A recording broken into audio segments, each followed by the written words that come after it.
Halo, selamat datang kembali di channel United Identity, channelnya fans Manchester United yang selalu berpikir logis dan sistematis.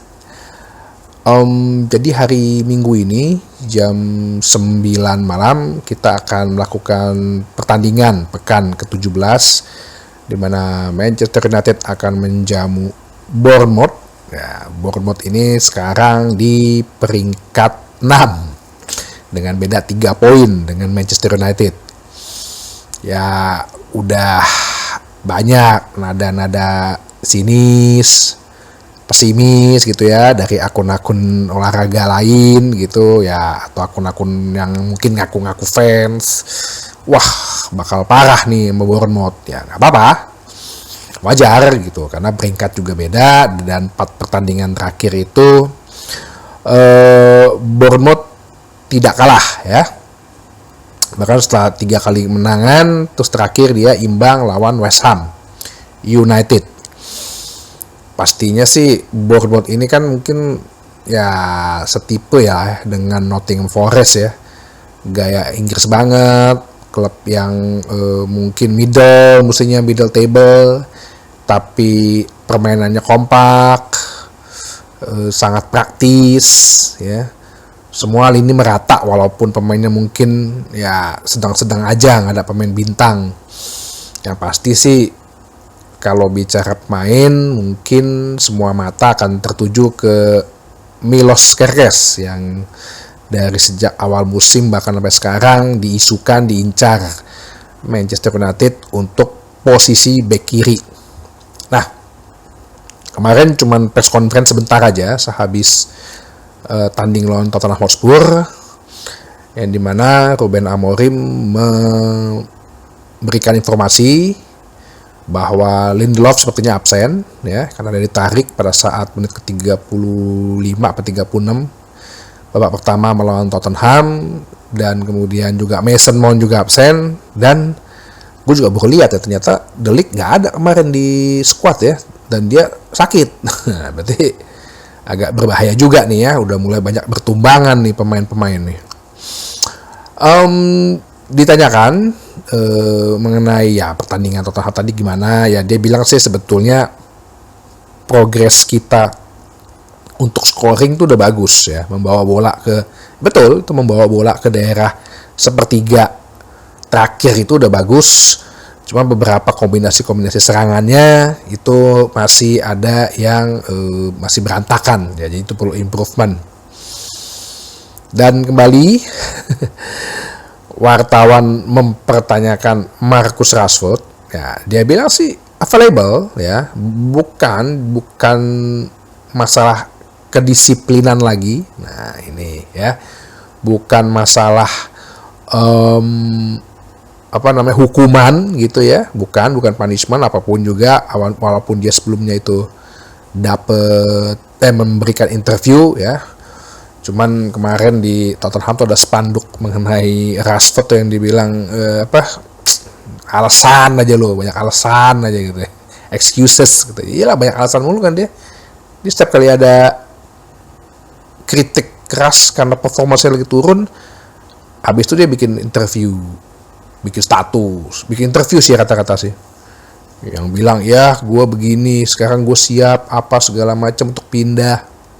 Udah buktiin aja di lapangan, dan mungkin ya gue nggak yakin sih dia akan ada lagi di squad, karena ini kan 3 pertandingan lagi ya sebelum akhir tahun ya, lawan Bournemouth, terus lawan Wolverhampton di Boxing Day, terus akhir di malam tahun baru itu melawan Newcastle United.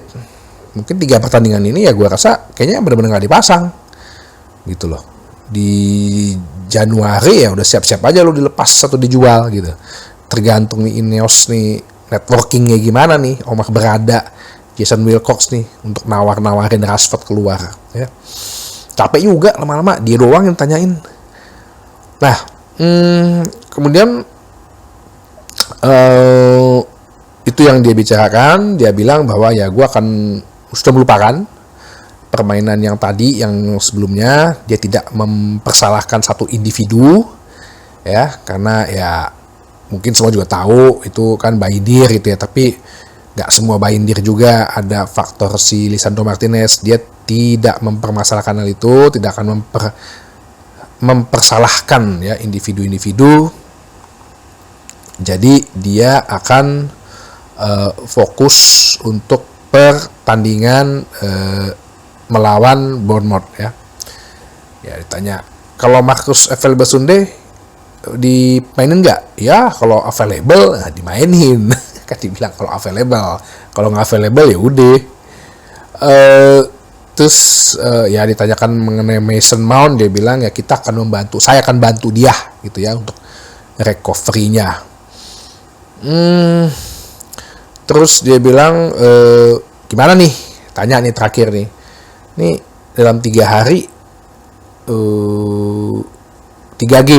game gitu loh. Apa yang lo lakukan gitu loh. Ya dia bilang latihan, mau gimana lagi gitu loh. Karena kita rotasi pemain, ya berarti harus latihan. Jadi setiap pemain harus bisa punya koneksi. Jadi siapapun yang dipasang ya lo bisa nyambung gitu loh. Nah, ini kalau untuk perkiraan formasi gua memang agak sulit juga ya kalau misalnya banyak yang absen juga nih. Tapi gue sendiri bilang sih kayaknya Rashford sendiri belum, tidak akan dimainkan gitu ya. Entah apapun alasan lagi, ya udah biarlah, biar aja di berita di luar gitu. Udah biarin deh. Yang penting gue fokus aja tim gue bisa mencapai poin penuh. Tadi ada tuh ya akun mana gitu yang mungkin dia itu adminnya atau nggak nonton gitu, atau mungkin cari engagement gitu ya.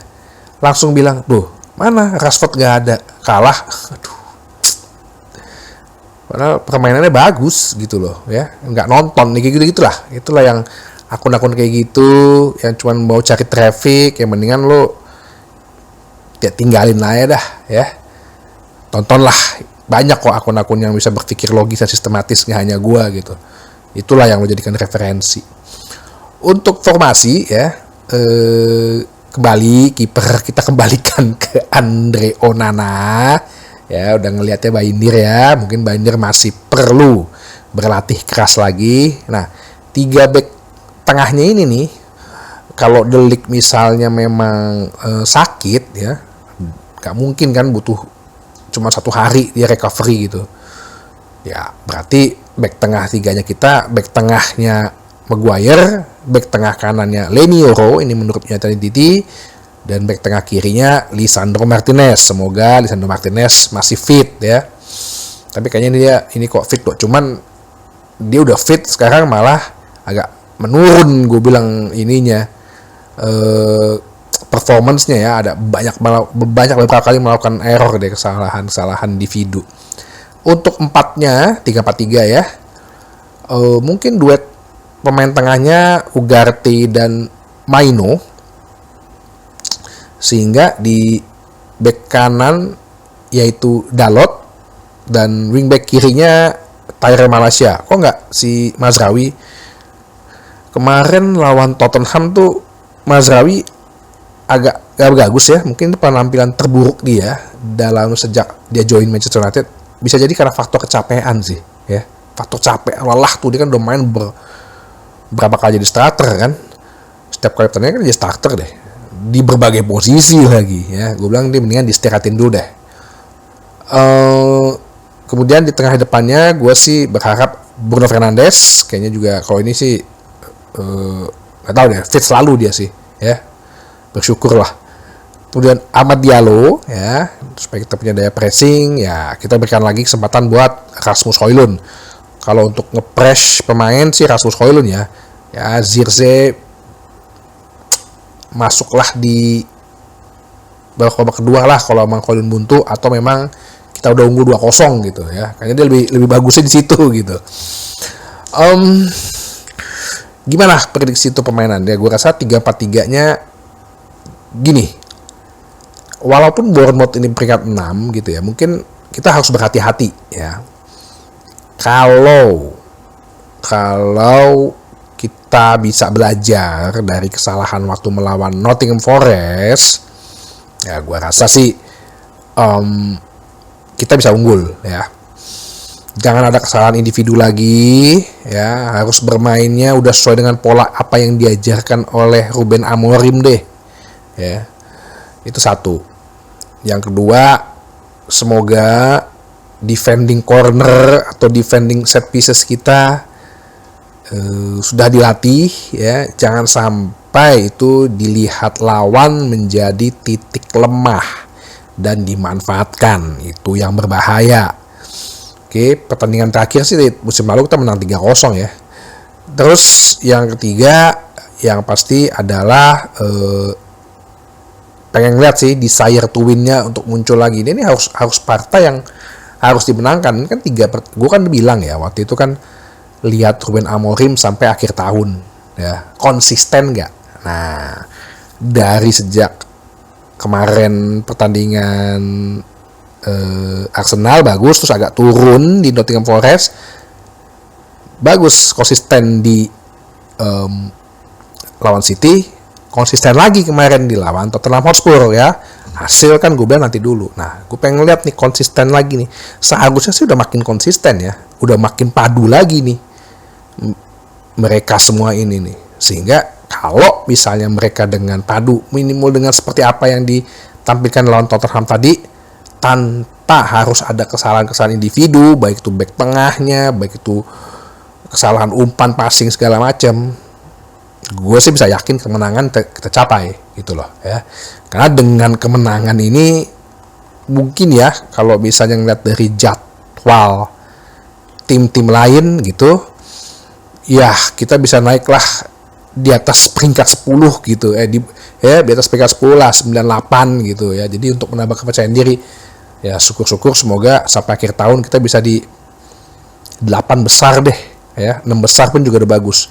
8 besar dulu deh ya, step by step, game by game, itu yang harusnya dilakukan. Jadi kalau bisa konsisten lagi pertandingannya, biasanya 3 kali konsisten nih, dari Manchester City ke Tottenham, terus besok lawan Bournemouth, gue masih yakin kemenangan itu ada gitu. Karena nggak kayak pas zaman kemarin gitu, aduh mau main pola apa kita bingung gitu, jadi kita udah takut duluan nih, kayaknya nggak menang nih, kayaknya lihat aja deh gitu. Cuma kalau gini sih gue yakin kalau pemain-pemain udah mulai mengerti, memahamin polanya gitu loh. Kalau misalnya emang dia besok lawan Bournemouth bener-bener diterapkan dan disiplin ya, kemenangan bisa lah diambil.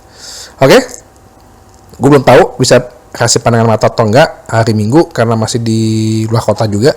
Sampai ketemu lagi di bahasan berikutnya di channel United Identity, channelnya fans Manchester United yang selalu berpikir logis dan sistematis. Terima kasih.